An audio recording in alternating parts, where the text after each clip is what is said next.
Hey, how's it going everyone? Welcome back to another video. Today we're doing this Sunday gaming news. It's like a small little news roundup of video games and news.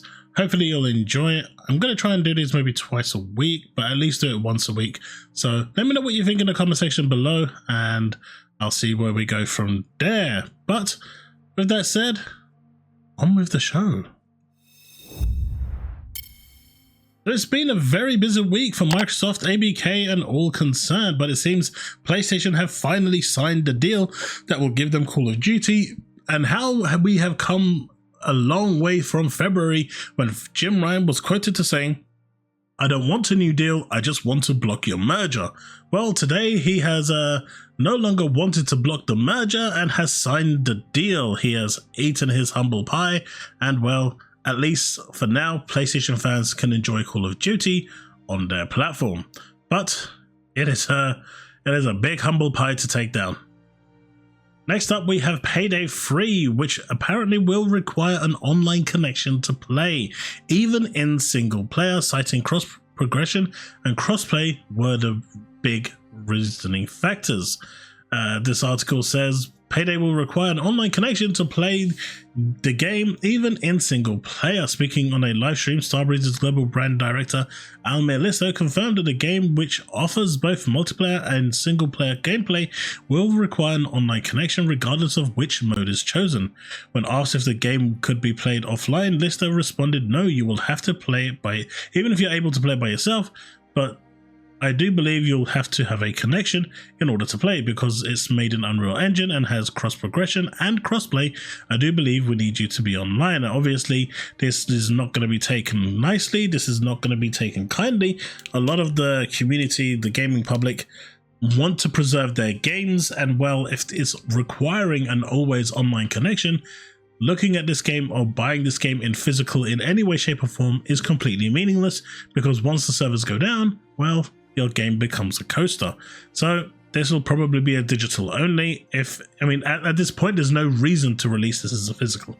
If any game is online only, there's very little reason, unless there's a chance that they could actually patch it out and make it work offline. So I guess there's always that. But for now, the game will only be available always online, and we'll see where they go from there. Right, next we have this interesting bit of tidbit news from EU regulators. Yes, our friends over the pond. They say new EU regulations are coming into effect for mobile phones and gaming handhelds needing to have a replaceable battery starting in 2027. Gaming handhelds like ROG Ally, Switch, the Steam Deck will need to have a replaceable battery by 2027. This also means the iPhone will be required to have its back come off so you can replace the battery freely, and battery packs will be sold. This is actually a really interesting one. I think this is actually a good thing because having replaceable battery packs is cool. It really depends on the time. But if you remember the Game Gear, when it had that really dirty brick on, that thing that kind of like you held your Game Gear like this, but because the battery pack was so big, you kind of had to wrap your whole arm around it. Sorry, just even thinking about it, it's funny.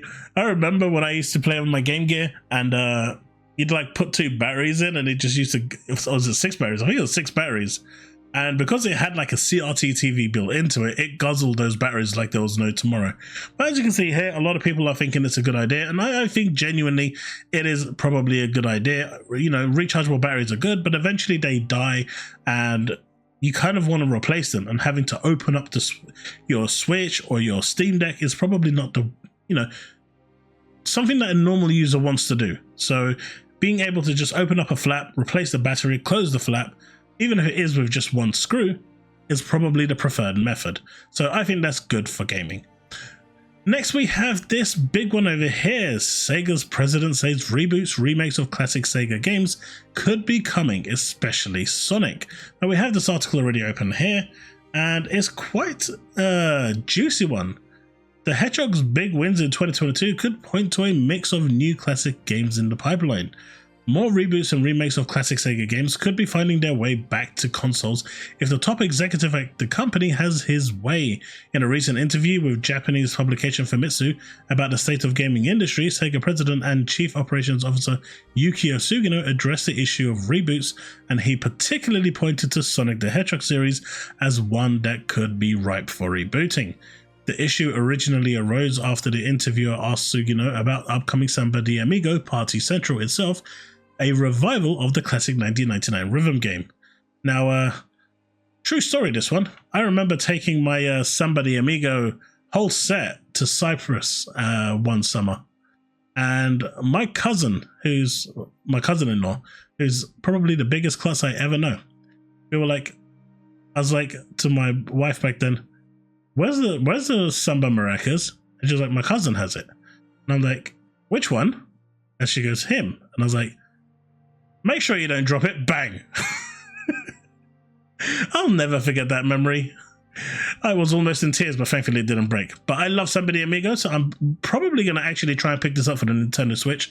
It should be really fun with the Joy-Cons. While the interviewer referred to Party Central as a reboot of the original Samba de Amigo, Sugino corrected him, saying it's not a reboot in my mind, but a new game in the series. Sugino then immediately went to talking about Sonic Superstars, which has no firm release date but is planned for later this year, citing as a return to 2D action, the one that we saw at Jeff Keighley's show. And although it is a new game, I would like to implement a reboot-like measures as well. Continuing the train of thought, he went on to infer that Sega takes the idea of reboots and remakes into account when setting the course for its intellectual properties, although again, he singled out Sonic as the prime example. Of course, we do have to do new things, but as with all IPs, we don't have new works or reboots, he explained. We will develop while selecting which is appropriate at this timing for each IP, such as this is the best way to do this IP, Sonic is also Sega's signature IP, and in parallel with the new game, we are considering reboots and remakes. So it looks like we're going to be seeing a bunch of reboots and remakes from Sega coming through their franchises. They were extremely happy with Sonic the Hedgehog 2. It grossed 85 million more than the original movie made. Sonic Frontiers, no matter what you think of that game, was extremely successful for Sega, having exceeded their expectations in sales. That in itself makes me happy, and I'm always happy to receive a lot of messages, mainly from users in North America, such as I'm very happy that Sonic is heading in the right direction. And it has been, and this is a game I actually do want to buy because I do want to play it. I just haven't had the time yet. Next up, we have this one over here. Now, I'm actually really excited for this. Now, this is not confirmation that this game is coming out. As you can see, not official, PS5 box art, fan made, and blah blah blah. But what's important for this is that there's lots of news right now about a Dot Hack reboot, a Dot Hack remake of the series. Dot Hack is a fantastic game. It is basically, for those of you that don't know, an MMO, offline MMO. You basically play the game as someone who logs into the game, and as you're playing, like NPCs will log into the game, you make friends, they will have to log out at certain points to go eat dinner and stuff. It plays, I mean, when I played it on the PlayStation 2, it played like you would expect a real life MMO to play. It reacted in the same way. The way they did it was really, really amazing. And to be able to have this in today's day and age, something that could reboot this franchise, I think would be awesome. I'd be very, very excited for this. And I do know that there are petitions going on for this right now to make it happen. Now, this one over here is an interesting one because we haven't really heard a lot about Forza Motorsport, but this looks absolutely unreal. This is supposed to be from the game itself. Now, whether it is or not is, up to debate, but these screenshots look absolutely amazing. I mean, just look at those blades of grass flickering from the tires. They look, I mean, the attention to detail is holy crap. This is like, Jesus, this is really, really impressive. I'm highly looking forward to this. If this is what Forza Motorsport is going to look like, sign me up, buddy. Sign me up. I do like my racing games. I'm not racing aficionado. I kind of like to dabble in them and then leave and then come back again after a few months, like I do with Gran Turismo right now. But yeah, and with Forza Horizon 5 as well. But damn, this looks, these shots look absolutely amazing, and I actually want to see what the hell this game looks like running in full motion, running in that sweet 4K 60 FPS, because it's a racing game. It's going to be 4K 60. Now the final bit of news is this one over here. Now for those of you that loved your Sega Saturn like I did, Sega Saturn is becoming more and more difficult to turn into a mini console, says Sega Boss. Sega president and COO Yukio Sugino has said that the Sega Saturn is proving difficult to adapt into a miniature console. Speaking to Famitsu, translated by VGC, the Sega boss said the Sega Saturn is surprisingly high performance, so the difficulty of miniaturization is also high. This probably comes into the fact as well that there's two processing chips on this machine. It's why it's so difficult to emulate. It's one of the hardest ones, actually. And for the longest time, it's taken the longest to actually emulate. People were emulating the 64 and the PS2 before they were emulating the Sega Saturn properly, because it was just so damn difficult. I don't think it's the case of saying let's make another one because it sells well. It looks like it's going to be a little longer. I'd like to think about it when we're in a situation where we can openly develop it together with people who have always loved the Sega Saturn and Dreamcast. I've loved the Sega Saturn and Dreamcast. Performance-wise, while not perfect comparison, the Saturn was released in the same console generation as PlayStation and Nintendo 64. While Sony has released a classic PlayStation console, Nintendo has yet to continue the trend it popularized of releasing miniature consoles. If it was to do so, the N64 would presumably be next. And you can bet your money if Nintendo do that, that's going to sell like hotcakes.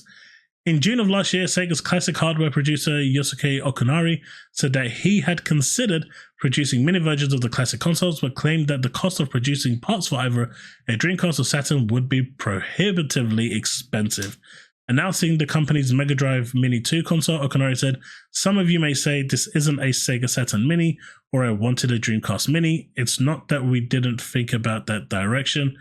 Sega surveyed some Mega Drive 2 Mini customers in Japan to tell it which mini system they'd like to see next in October 2022.